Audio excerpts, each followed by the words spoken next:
Hey, everybody. Welcome to Daniel Davis Deep Dive. We are coming to you live from Washington, D.C. yet again. And, folks, we got a show for you that I think you're going to find very interesting and certainly informative.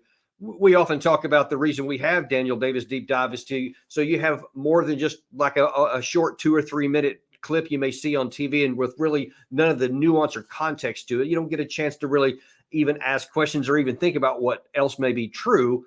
In fact, you're not even told that most of the cases. We have a really good show for you today, and we have independent reporter Gareth. Sorry, I almost said something different. Gareth Porter, who is a longtime friend of mine. I've known Gareth for well over 10 years. He's done some terrific reporting. Actually, he's done a lot of stuff all the way back into the Vietnam War, and has just always produced some of the most cutting edge and rough edges pieces of truth that you just don't get a lot of other places. And Gareth, we're grateful to have you on the show today. Well, thank you so much for having me, Danny. Glad to be here. So the thing we're going to talk about specifically today is all this controversy surrounding the Al-Shifa hospital and just more generally the Israeli Defense Forces penchant to bomb a lot of the hospitals. There's quite a few of them that have been targeted here. We have on the one hand, the Israeli side is saying that these are used as command centers, that it's a legitimate military target, even though ordinarily hospitals are not. Ordinarily, they just get special protections.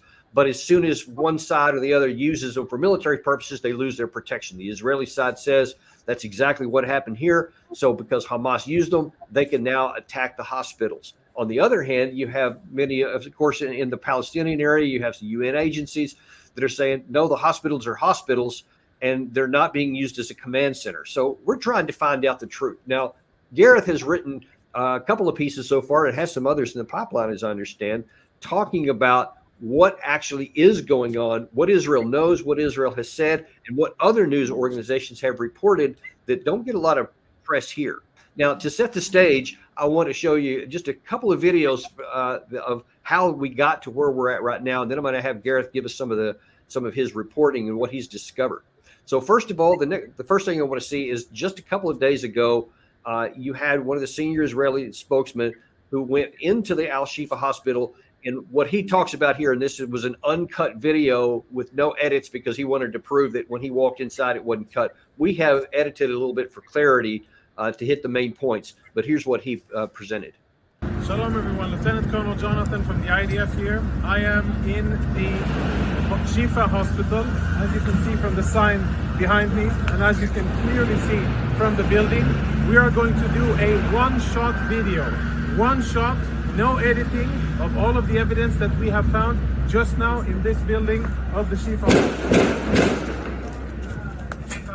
Totally confirmed, without any doubt, that Hamas systematically uses hospitals in their military operations in violation of international law. And what we have found, I think, is only the tip of the iceberg.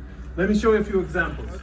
It is definitely an MRI machine. And if you follow me behind the MRI machine, I'll show you what our troops exposed just minutes ago.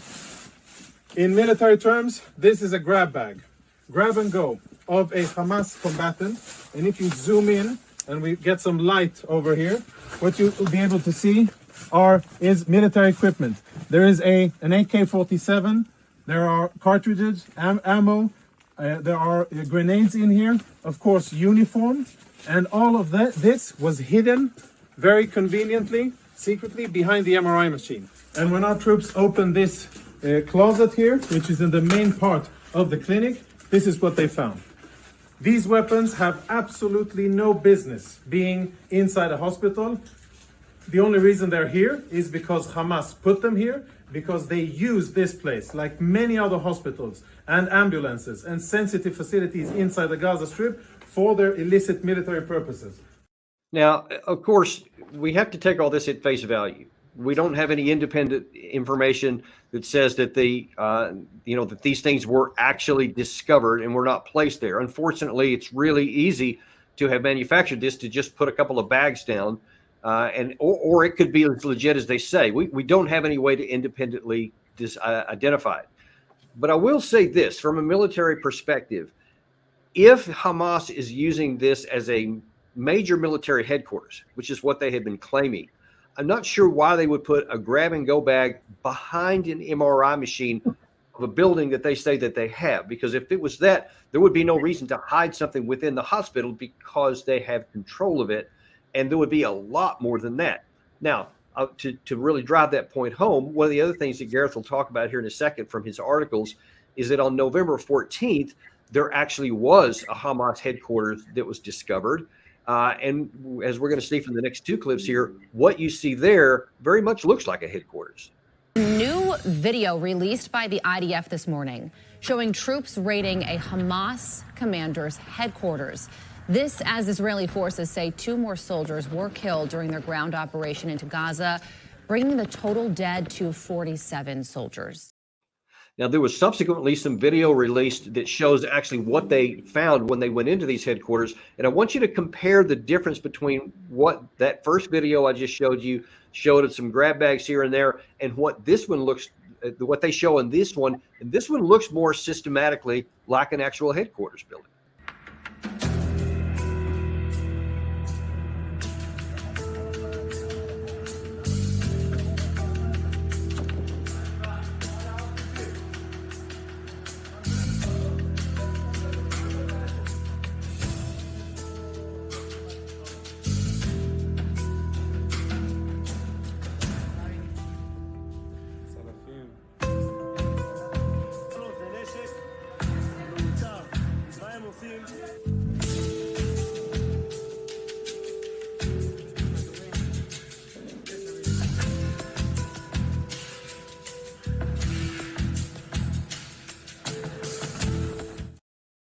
Now that one looks actually, most of that looked like an arms room in a headquarters, much like it I had many times when I was on active duty. And we had those where you see they had the shells, they had it loaded up, they had it labeled, this weapon system goes here, that one goes there. That's what you would expect to see in a headquarters building, something that was designed to use for military purposes. I mean, what we saw on that first one doesn't really look anything like a military. It looks like some bags were left in an area. And again, you can draw your own conclusions as to whether it was placed there or whether it was legitimate there by Hamas. This last video I want to show you, though, shows why this is a really complicated issue. It's not a clear-cut one way or the other. We have here one of the IDF officers showing where the exit to a tunnel was right outside the hospital. Outside the compound of Shifa Hospital. We just walked 50 meters from the hospital. And this is the entrance from outside the street. I want you to look closely. It's the same mechanism of staircase going down. And this is the roof that enters into the Shifa Hospital. When people ask us, why do we need to ruin the buildings next to the area? Why do we work the way we work? It's because Hamas has built a terror infrastructure underneath, underground. Now, he says that the Hamas has used that hospital, and as they've been saying this, as you mentioned in your article, for many, many years, that it's a known fact, so they claim. But when we see what was actually shown, and even when in some of these other videos where they showed actually inside the tunnels, what you saw was a lot of empty rooms. I didn't see anything that showed any active headquarters in there. So the question that he asked at the end, Gareth, I think is one of the more poignant questions. Why would Israel destroy an entire hospital? Now, this one, they didn't destroy the whole thing, but they have attacked a number of them and certainly drove everyone out of it. If the Hamas was not really using it as a headquarters.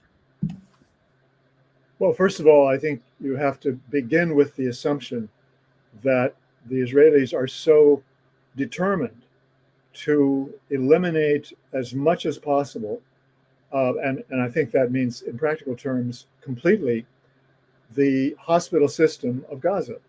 And Al-Shifa Hospital, of course, was the largest and the most effective, the most important hospital by far of all of the hospitals in Gaza. And therefore, the IDF was quite determined that they would eliminate the use of that hospital as soon as they could do so. And I think that that really is behind the pattern of videos that you've shown already, and behind the discovery or the discoveries that the IDF has claimed to have made in recent weeks. What they have been doing is to try to convince the world that the that Hamas has indeed used the hospital itself as a military base, in effect, using the spaces within the hospital to store military items, and places where Hamas generals or colonels could indeed direct the fighting.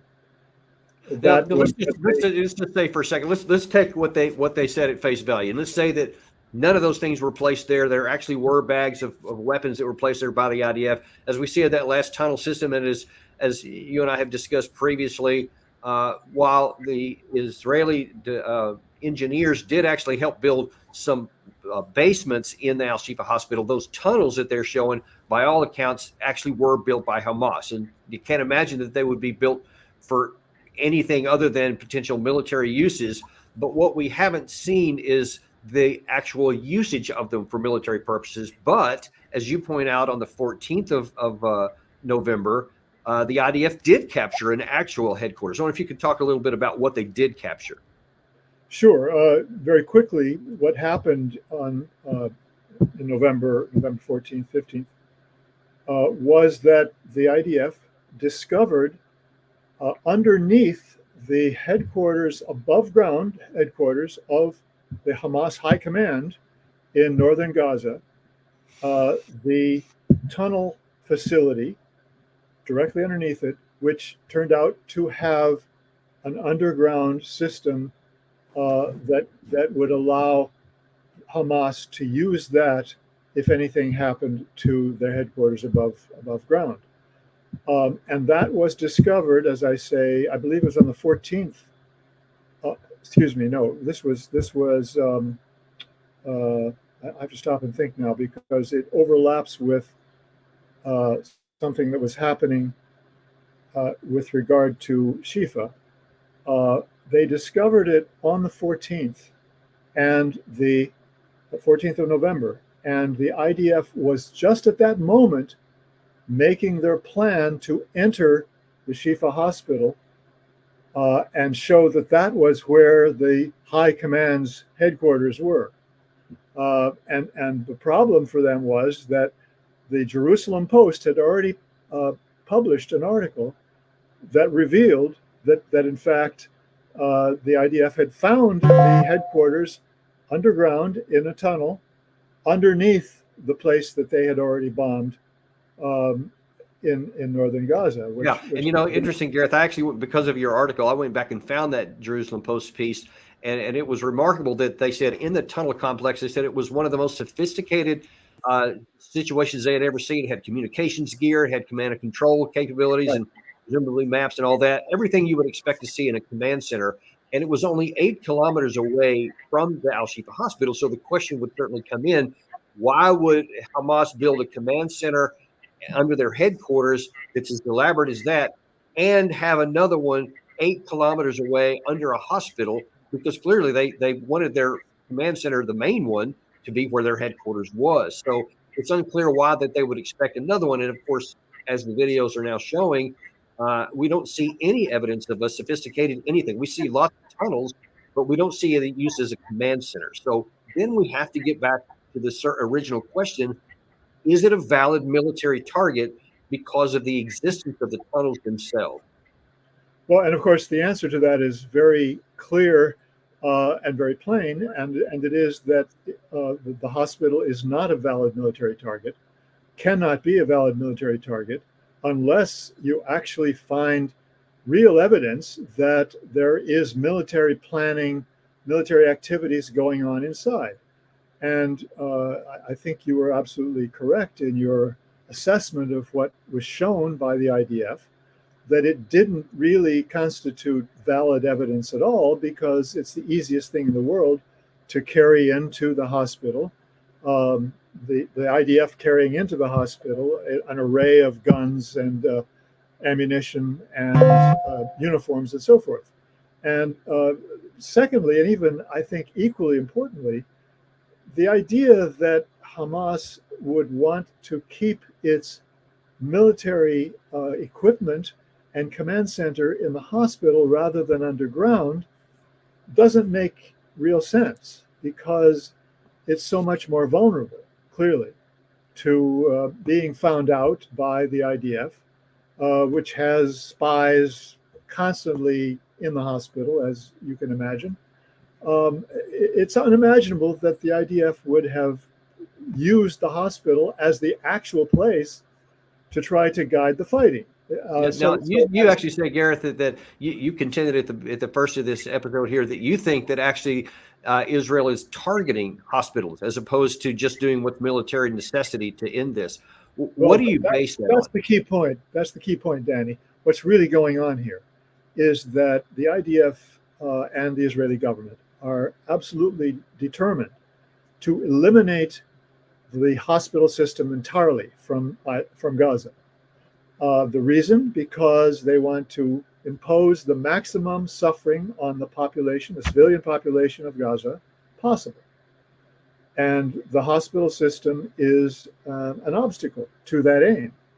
So they have gone about this quite systematically, gone after one hospital after another, and either bombed it directly or put military pressure on it and emptied the hospitals, forced people to leave, and then basically taken over the hospital. And then when you get to Shifa, it was more complicated because it's the largest one, most important one. And they had this very elaborate plan to deal with that, which we've been discussing already.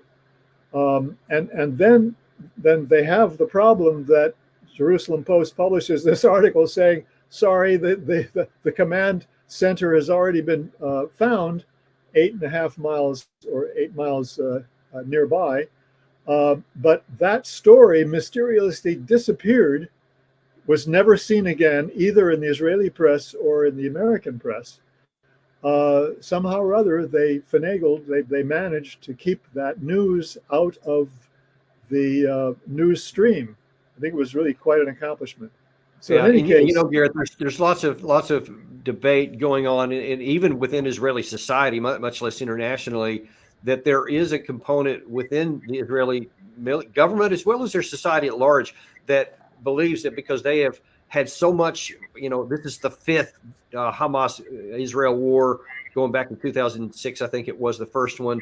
And they're just like saying, you know what, never again, forget it. We're not going to do this again. So we're going to eliminate not just Hamas, but the capacity, I think, for the Palestinian people to even exist in there. And so some people are like, they're okay with this. This is not collateral damage. This is like they're fine with the losses. There's another side that says, no, that's not the case. We still want a two-state solution, so-called, but we don't want to kill the innocent people because they themselves are as much victims as the Israeli victims were on October the 7th.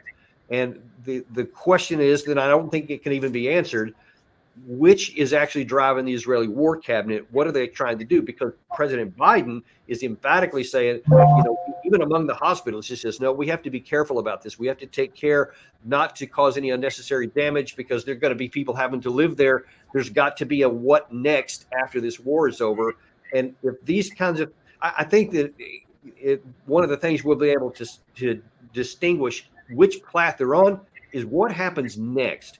Does Israel allow that hospital to return to operational capacity? These other hospitals, do they help them bring in supplies from wherever it's Qatar or elsewhere so that they can return to an operational status, or do they keep it closed off? If it's the second, then I think we have a bigger problem.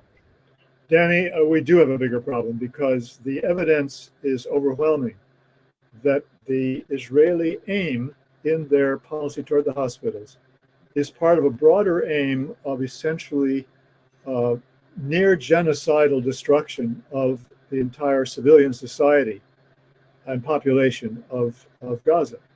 There are many parts to this, but really the evidence is very, very powerful that they have intentionally gone about punishing the civilian population for the Hamas October 7th offensive that killed hundreds of Israelis, and that they're seizing this opportunity to essentially get rid of the population, to either drive it out of Gaza, which is one of the possibilities that they have been working on clearly, or to reduce it to such poverty without any hope, that is, regarding the objective of the Israelis to deprive them of hope, of ever getting back to normality. So let me ask you this before we let you go here. You say you have a third the party way coming out of it's it. totally against international law. It's against Right. international law. So that's really the critical factor. So give us a little preview of what's in the third part here. What are you going to cover in your next piece here? Well, in the final part of it, I really want to go over what the IDF spokesperson who took us through the tunnel and then outside the tunnel at the other end, what he really found and what he described. Because if you look very carefully at what he talked about there, and you look, as you correctly pointed out, at what was not found in the hospital, in the tunnel, what it shows is that the IDF was definitely not using, excuse me, I did it again. I mean, Hamas was definitely not using the tunnel system, that part of the tunnel system under the hospital and adjacent to it, to basically guide the war or to stock their weapons and other paraphernalia for the war at all.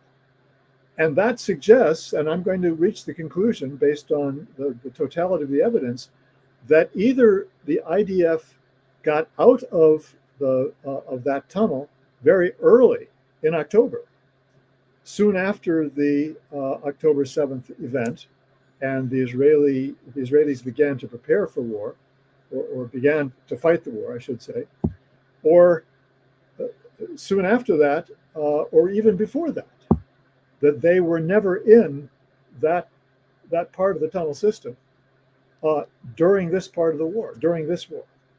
And that is, by the way, one of the things that the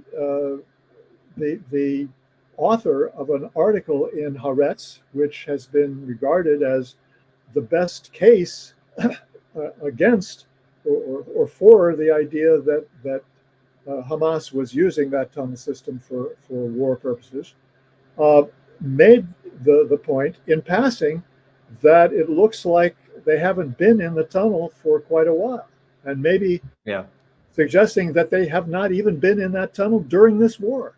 Maybe it was a previous war.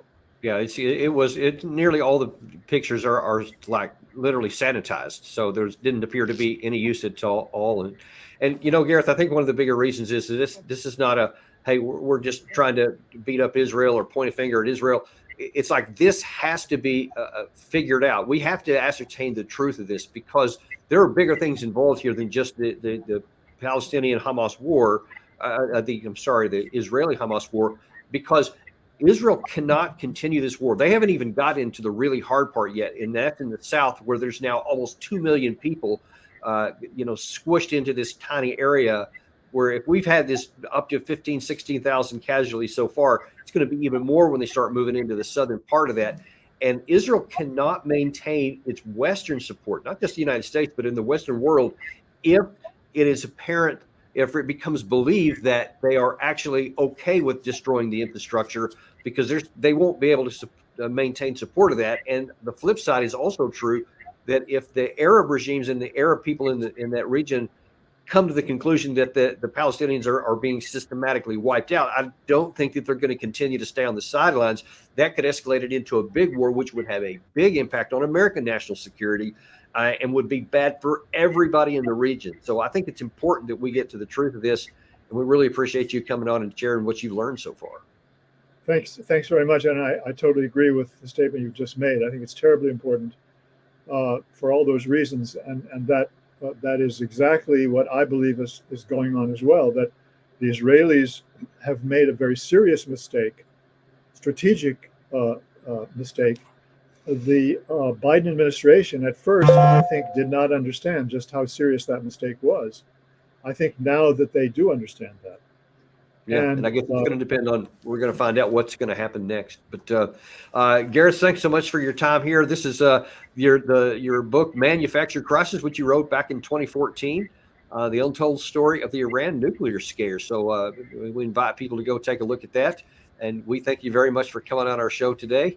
And we are going to continue to cover the situation because it is definitely really at the early part of this stage. And we are going to remain unintimidated and uncompromised on bringing you the truth, no matter what it is. And that's all we have for you on Deep Dive today. Remember to like and subscribe and share this with your friends so that they'll be able to know the truth as well. Thank you. We'll see you on the next episode.